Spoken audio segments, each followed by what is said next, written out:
Welcome to shortcut learning spoken English class. கவனிங்க, future டென்ஸில் எப்படி கொஸ்டின் ஃப்ரேம் பண்ணலாம், எப்படி அதுக்கு ஆன்சர் சொல்லலாம் அப்படி பார்த்துருக்கோம். Will you give your pen? உன்னுடைய பேனாவை தர முடியுமா? தரையா? Yes, I will give my pen. ஆமாம், என்னுடைய பேனாவை தருகிறேன். No, I will not give my pen. இல்லை, நான் என் பேனாவை தரமாட்டேன். No, I will give my pencil.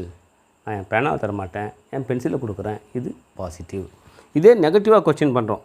won't you give your pen? உன் பேனாவை தரமாட்டியா? Yes, I won't give my pen. ஆமாம், நான் என் பேனாவை தரமாட்டேன். No, I will give my pen. இல்லை, என் பேனாவை உனக்கு கொடுக்குறேன்.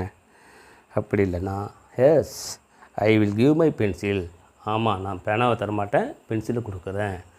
இது மாதிரி ஒரு வெர்புக்கு பாசிட்டிவில் 3 ஆன்சரும் நெகட்டிவில் 3 ஆன்சரும் நம்ம